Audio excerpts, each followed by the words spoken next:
नमस्कार दोस्तों, स्वागत है आप सभी का हमारे चैनल पौराणिक लोक पर। सर्वमंगल मांगले शिवे सर्वार्थ साधिके शरण्ये त्र्यंबके गौरी नारायणी नमोस्तुते। आप सभी को चैत्र नवरात्रि की हार्दिक शुभकामनाएं। माता रानी की कृपा आप सभी पर सदा बनी रहे।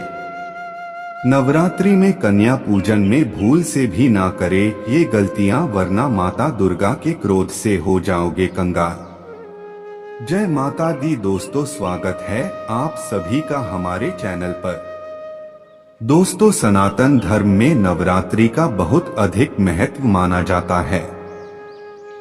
नवरात्रि के 9 दिनों में माता रानी की पूजा आराधना की जाती है, व्रत किए जाते हैं।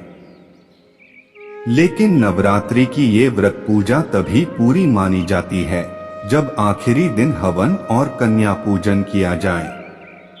कन्या पूजन करने से माता का आशीर्वाद प्राप्त होता है और पूरे परिवार पर माता की कृपा बनी रहती है। कन्या पूजन अष्टमी और नवमी तिथि के दिन किया जाता है। जो लोग अष्टमी के दिन हवन करते हैं वे अष्टमी को कन्या पूजन भी करते हैं। वहीं जो भक्त नवमी के दिन हवन करते हैं वे नवमी के दिन कन्या पूजन करते हैं। दोस्तों, कन्या पूजन सही विधि से करना जरूरी है, तभी आपको इसका पूरा फल मिलता है, वरना कन्या पूजन में की गई गलतियां आपको पाप का भागीदार भी बना सकती हैं और मां दुर्गा की नाराजगी आपको नुकसान पहुंचा सकती है। इसलिए आज हम आपको बताने वाले हैं कि अगर आप भी नवरात्रि व्रत के दौरान कन्या पूजन करने वाले हैं तो किन गलतियों को करने से आपको बचना चाहिए। लेकिन उससे पहले दोस्तों, अगर आप भी चाहते हैं कि माता रानी का आशीर्वाद आप पर बना रहे तो इस वीडियो को एक लाइक करें और चैनल को सब्सक्राइब कर ले और कमेंट बॉक्स में जय माता दी जरूर लिखें। पहली चीज, नवरात्रि में कन्याओं का पूजन माता के 9 स्वरूपों को ध्यान में रखकर किया जाता है। 9 कन्याएं 9 देवियों का प्रतीक होती हैं। इसलिए कन्या पूजन के दिन उनके आने से पूर्व ही आपको उस स्थान की सफाई कर देनी चाहिए जहां आप उनको बैठाएंगे। अगर आप कन्या के बैठने के स्थान को साफ नहीं करते तो आपकी ये भूल माता को अप्रसन्न कर सकती है। दूसरी चीज, आसन पर बैठाकर कन्याओं का तिलक किया जाता है। लेकिन इस बात का ख्याल रखें कि तिलक करते समय कन्याओं का मुंह उत्तर पूर्व दिशा यानी ईशान कोण की ओर हो। गलत दिशा में कन्याओं के तिलक से आप माता की कृपा से वंचित रह सकते हैं। इसलिए कन्याओं के आने से पहले ही ये पता कर लें कि आपके घर में उत्तर पूर्व दिशा किस ओर है। आपको बता दें कि ईशान कोण को देवी देवताओं को निवास स्थान माना जाता है और इसलिए इसी दिशा में कन्याओं का तिलक किया जाना चाहिए। तीसरी चीज, अगर आप कन्या के साथ एक बालक को पूजा में नहीं बुलाते तो आपकी पूजा अधूरी रह सकती है। इसलिए पूजा में 9 कन्याओं के साथ एक बालक को भी आप अवश्य बुलाएं। बालक को भैरव का रूप माना जाता है। आप एक या एक से अधिक बालक भी बुला सकते हैं। चौथी चीज, भोजन के बाद अगर आप सामर्थ्य के अनुसार कन्याओं को दक्षिणा नहीं देते तो कन्या पूजा अधूरी रह जाती है। इसलिए कन्या पूजा के बाद आपको अपनी सामर्थ्य के अनुसार दक्षिणा भी कन्याओं के हाथ में अवश्य रखनी चाहिए।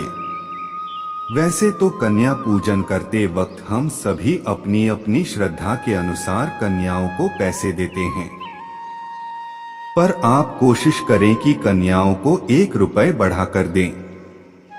जैसे 10 रुपए ना देकर 11 रुपए दें। कन्याओं को कभी भी अपने घर से खाली हाथ ना जाने दे, क्योंकि दोस्तों कहा जाता है कि आप जितने खुले मन से कन्याओं को दक्षिणा देंगे माता रानी आपसे उतना ही प्रसन्न होती है। पांचवी चीज, कन्या पूजन का भोजन पूरी पवित्रता के साथ तैयार करें। बिना नहाए, बिना साफ सफाई किए या गंदे कपड़े पहनकर भोजन ना बनाएं। कन्याओं को भोजन कराने के लिए खीर, पूरी, हलवा, चने बनाएं और फिर माता रानी को भोग लगाने के बाद कन्याओं को सम्मान पूर्वक भोजन कराएं। इस बात का खास ध्यान रहे कि जब कन्याएं आपके घर से निकले तो उनकी प्लेट कभी खाली ना जाने दे, उसमें भोजन अवश्य हो। छठी चीज, कन्याओं के आपके घर में आते ही उन्हें तुरंत आसन पर आपको नहीं बैठाना चाहिए। सबसे पहले उनके पैर आपको अपने हाथों से धोने चाहिए और उसके बाद पैर पोंछकर, उनके पैर छूकर फिर उन्हें आसन तक ले जाना चाहिए और आदर पूर्वक उन्हें आसन पर बैठाना चाहिए।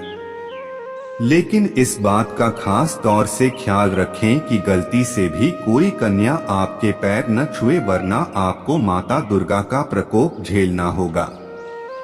सातवीं चीज, अगर किसी कन्या से कोई भूल हो भी जाए तो कन्या पूजन वाले दिन भूलकर भी कन्याओं को डांटे नहीं, बल्कि आदर पूर्वक आपको उनका स्वागत करना चाहिए।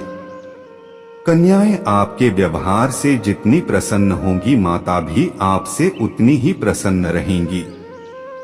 आठवीं चीज, इस बात का भी खास ख्याल रखें कि अगर कोई कन्या भोजन नहीं करना चाहती है तो कन्याओं को खाने के लिए जबरदस्ती नहीं करनी चाहिए। वे जितना खा पाएं उन्हें उतना ही आदर पूर्वक खिलाना चाहिए। नौवीं चीज, कन्याओं के लिए जो भोजन बनाएं उसमें भूलकर भी लहसुन प्याज का प्रयोग न करें और जितना हो सके भोजन को अपने हाथों से घर पर ही बनाएं। बाहर से बना हुआ भोजन कन्याओं को भूल से भी ना करवाएं। 10वीं चीज, कन्या पूजन में कम से कम 2 साल और अधिक से अधिक 15 साल तक की कन्याओं को ही बुलाना चाहिए। इससे बड़ी कन्या को आप भोजन करने के लिए ना बुलाएं और इन कन्याओं की संख्या कम से कम 9 होनी चाहिए। आप चाहे तो 9 से अधिक कन्याओं को भोजन करा सकते हैं, पर 9 से कम कन्या न हो। 11वीं चीज, महाअष्टमी या महानवमी पर कन्या पूजन से एक दिन पहले इन कन्याओं को आने का निमंत्रण देना चाहिए। इसके बाद ही अगले दिन कन्या भोज की तैयारियां करनी चाहिए। जिस दिन कन्या भोज हो उसी दिन कन्याओं को निमंत्रण नहीं देना चाहिए।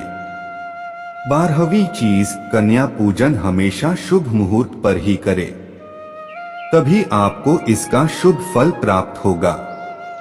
इस वर्ष कन्या पूजन के 2 शुभ मुहूर्त है। पहला मुहूर्त सुबह 7:51 से लेकर सुबह 10:41 तक और दूसरा मुहूर्त सुबह 11:55 से 12:47 तक। 13वीं चीज, कन्या पूजन के दिन कन्याओं को श्रृंगार सामग्री जरूर देनी चाहिए। Hair band, rubber band, small makeup kit, चूड़ियां, बिंदी वगैरह के रूप में पहले माता को अर्पित करनी चाहिए और उसके बाद कन्याओं के देनी चाहिए। कन्याओं द्वारा ग्रहण की गई श्रृंगार सामग्री शीघ्र देवी मां द्वारा स्वीकार कर ली जाती है। ऐसा करने से माता आपको अखंड सौभाग्य का वरदान देती है। 14वीं चीज, यदि आपके पास कन्या पूजन करने का वक्त नहीं है या फिर किसी और कारण से आप ऐसा नहीं कर पा रहे हैं तो मंदिर में यथाशक्ति भोजन भेजकर दान करवा देना चाहिए। 15वीं चीज, कन्याओं के पैर धोने के बाद सबसे पहले उनके हाथों में रक्षा सूत्र बांधें। साथ ही माथे पर तिलक जरूर लगाएं। तिलक लगाते वक्त चावल का एक दाना कन्याओं के माथे पर जरूर लगाएं।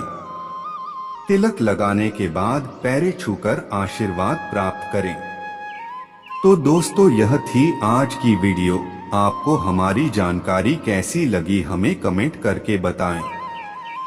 माता रानी आप सभी पर सदैव अपनी कृपा बनाए रखें। वीडियो के अंत तक बने रहने के लिए धन्यवाद।